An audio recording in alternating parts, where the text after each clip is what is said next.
So, it's me again, Ray10K with the Revolution 3 mod pack for Minecraft 7.10. Welcome back. Last where we left off, I finally managed to get a decent amount of copper, and as you can hear, it is still processing. However, now that we got the copper, I can finally get started with the actual fun stuff for immersive engineering. So, without further ado, let's get started. So, let's see. Okay, first two piles of copper grit are finally done. Technically speaking, I should wait until I have 8 so I don't waste any charcoal, but scratch that. I'm making charcoal on an industrial scale anyway. No, literally. Down here, I'm about to fill up the internal tank, and I've already got a whole bunch of leftover charcoal. So yeah. Anyway, to recap, before I start to lose myself in my endless rambling again, we're first going to make a plate press, or whatever it was called, to make making metal plates a whole lot cheaper, which is going to be pretty important because we're running kind of low on iron. So, while this is processing, I'll just head downstairs and quickly mine up a little more iron. There's an iron vein right nearby. I'll just show you the way there. Where was it again? Then go down here, past the hard tin, the hard lead, and into the cave. Whoops, wrong way. Go down here, and there we are. As you can see, tin spawns in slightly large. Iron spawns in slightly larger chunks than coal did, making it a whole lot easier to dig up. So yeah, that's what I'll be doing for the coming while. See, oh shit, it's creeper!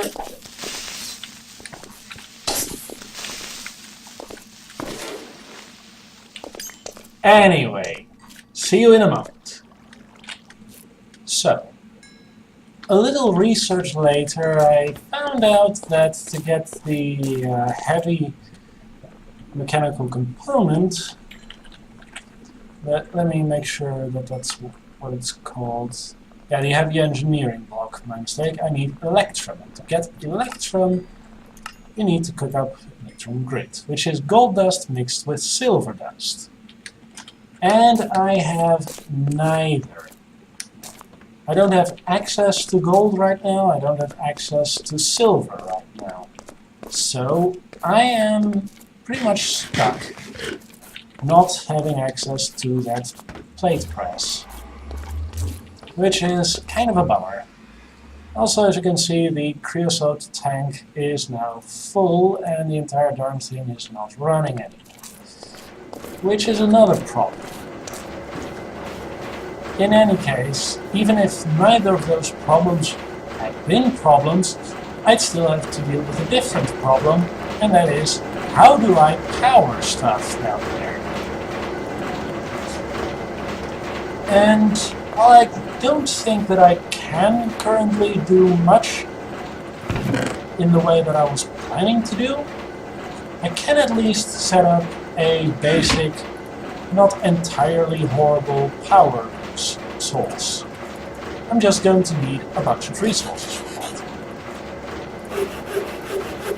So, first step is to make, oh yeah, this is my attempt to make that heavy engineering block, but that didn't work out like I just said, so yeah. I'll have to get lots of that next time, or some other time. Let's move to this. In any case, since I'm going to need power downstairs, I thought, why not make a bunch of water wheels? Whoops, wrong way around. My mistake.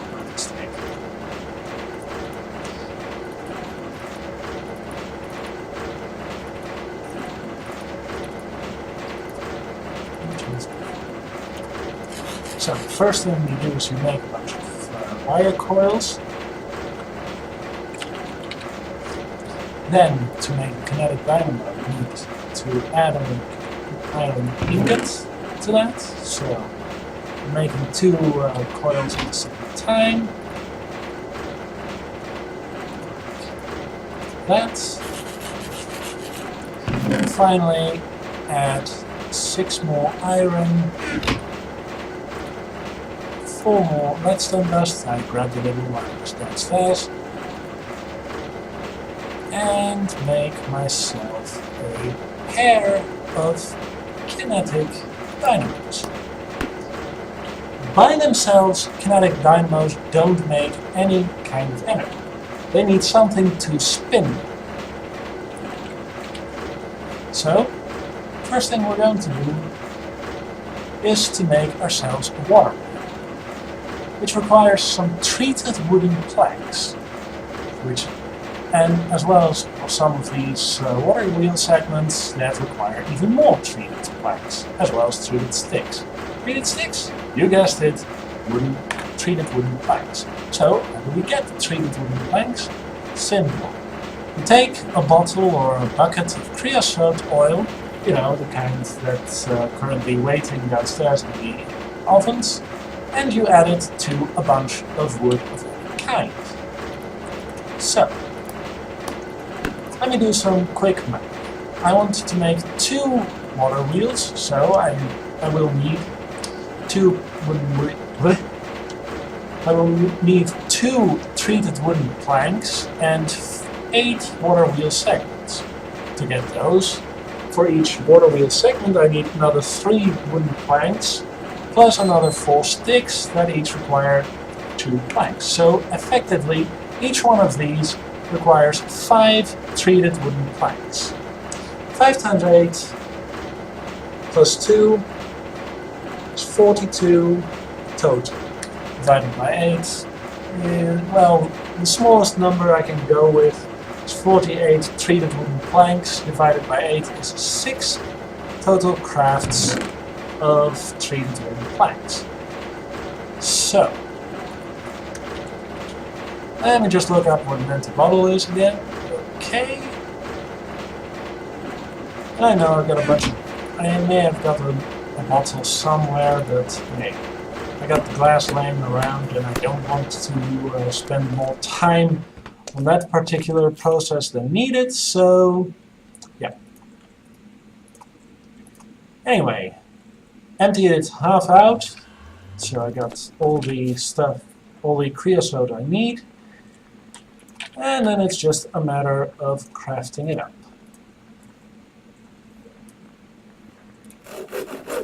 As you can see, I get the bottles back.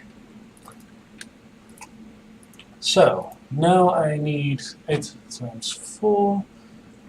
No, wait, just...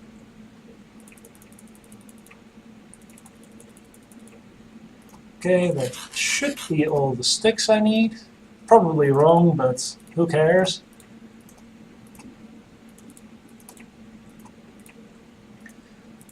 Well, that's that. Then just craft these up. I've got my water wheels. Oh, but I forgot something. One kinetic dynamo can hold up to 3 water wheels on its own. So, let's see if I can make a few more water wheels, and I'll be right back. Once we're ready to start building out the area that will provide the initial power for this industrial area. Be back in a minute. So, yet another snag in my ill thought out plans. Turns out water wheels are kinda huge. I can still make this work, I'm pretty sure. Yep, pretty sure. It's gonna take some creative moving of bits. But I'll manage. I'll manage. What happened?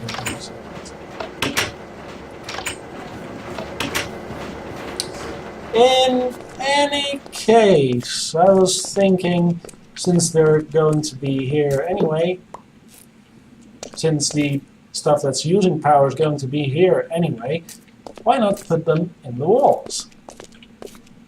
So I'm going to do a bunch of digging again, and I'll be back in a moment.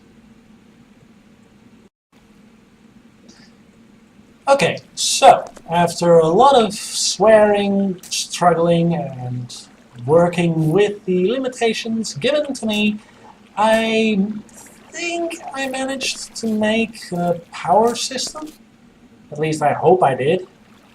In any case, this kinetic dynamo is now supposedly connected to that stuff there, to those water wheels. Water wheels have got water flowing around them, so they turn. It was a real headache to get that to that point, so yeah. The only problem is this thing is in backwards. So let's do something about that. First I'm going to need my good old engineer's hammer, which I left upstairs because of course I did. Let's see, where is the thing? There it is. After that, it's just a matter of giving this thing a few solid hits. So now the back is pointing towards us, and hopefully the connector point is pointing forwards. Now, I do not know at all why this front one is spinning faster than the other ones, but...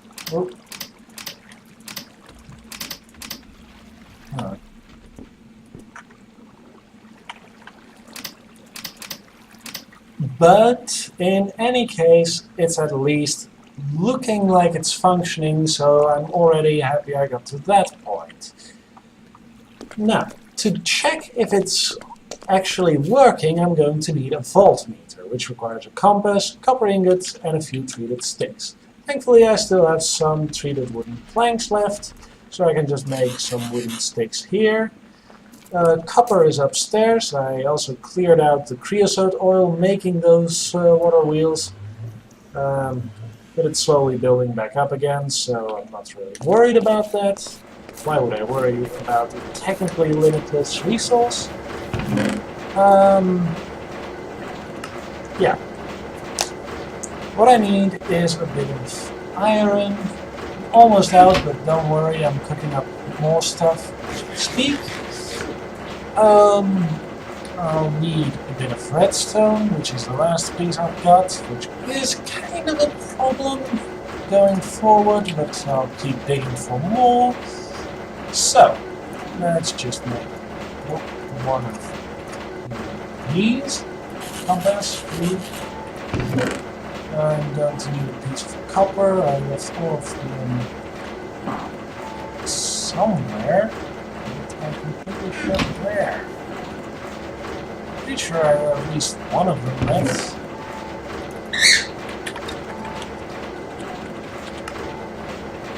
Yeah, that's all the copper I have in dust form, but yeah. Not sure why I left the actual ingots.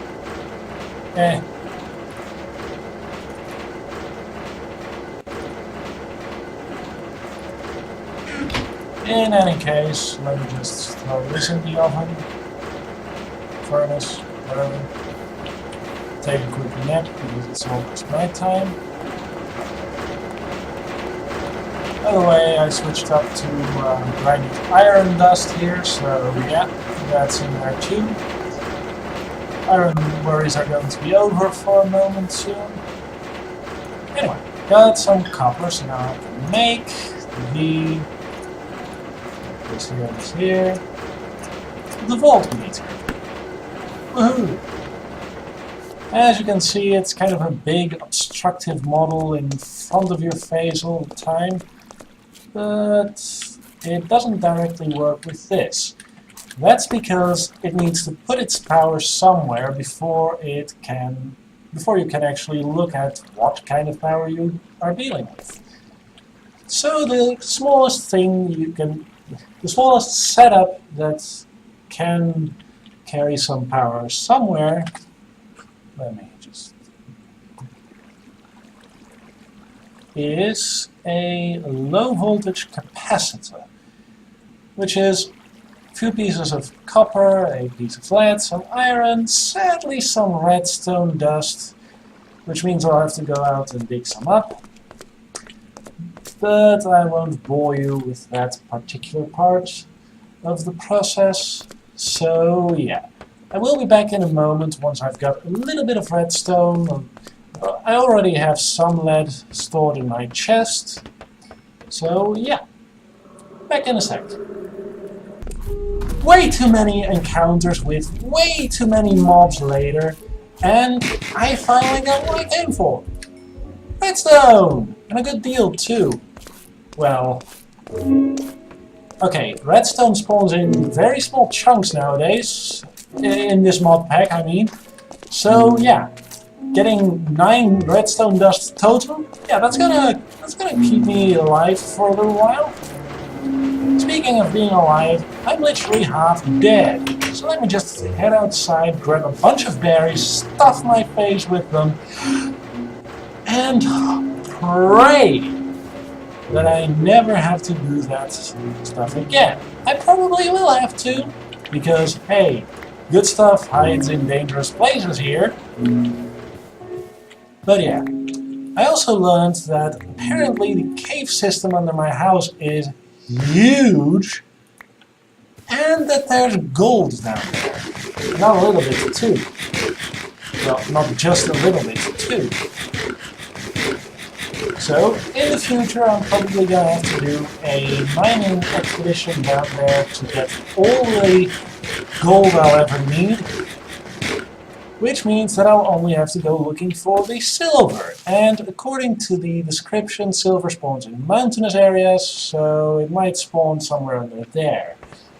I also saw small pools of lava that might indicate diamonds are down there, if I'm interpreting the guide right. But I didn't get to check while running for my life, and I'm now all out of torches. So yeah, I'm not going down there for a while yet, so... back on track!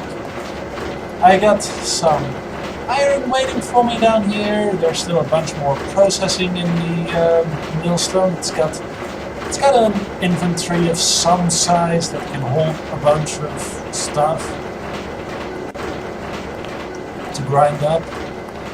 So yeah, I'll just leave that doing its thing while I do have to grab the processed iron dust down there, because we're pretty much out of iron.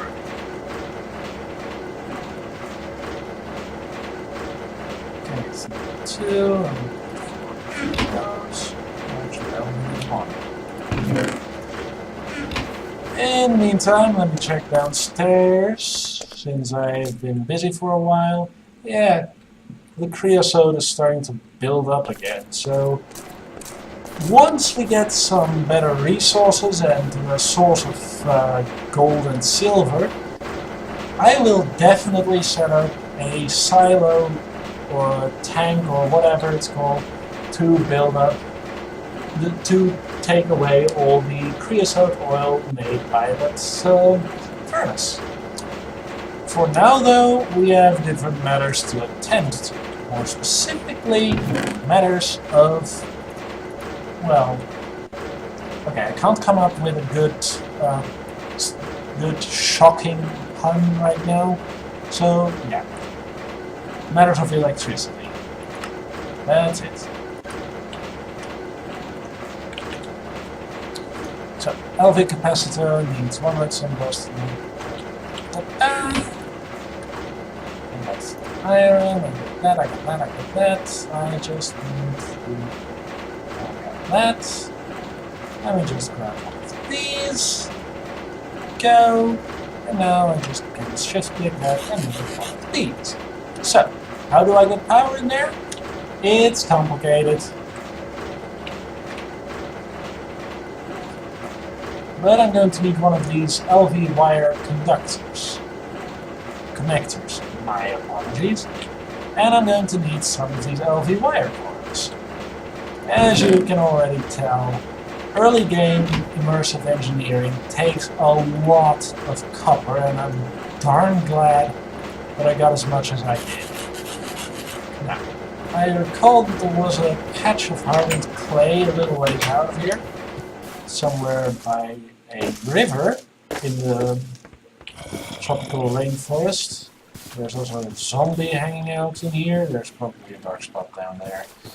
I don't care. Oh, also, last time I came here I noticed something, well, a little disturbing, I guess. Quicksand, don't fall in that, it's really annoying. If I go over here, somewhere... No, can't seem to find it right now. Anyway, there was some poison ivy around here. And yeah, that stuff, if you step on it, poisons you. Also, see that obelisk?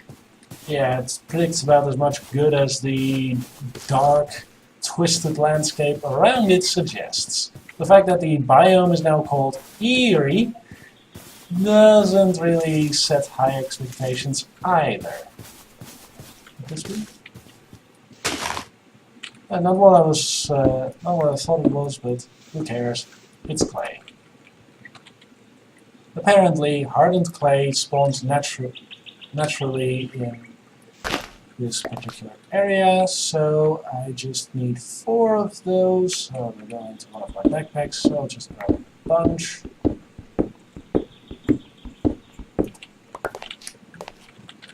Okay, that's plenty.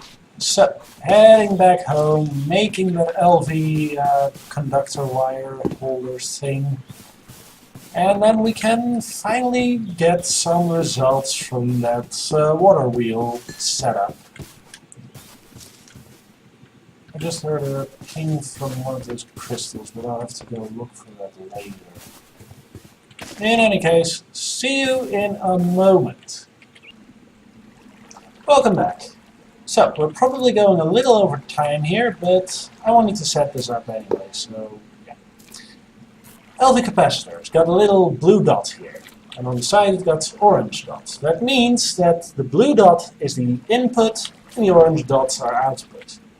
If you look up here, let me just waste a bit of glass wool, you can see that there's also an orange dot here, meaning it's also an output. So, if I put an LV wire connector here, one there, and then connect the two with an LV wire coil, like that, by just right-clicking.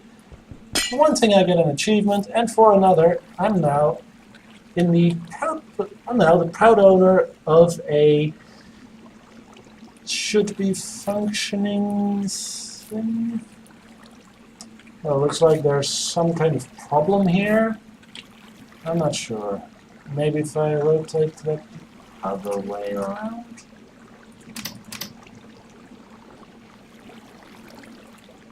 Still not. So I'll have to do some troubleshooting between episodes, but that's neither here nor now. Oh, maybe that's the thing.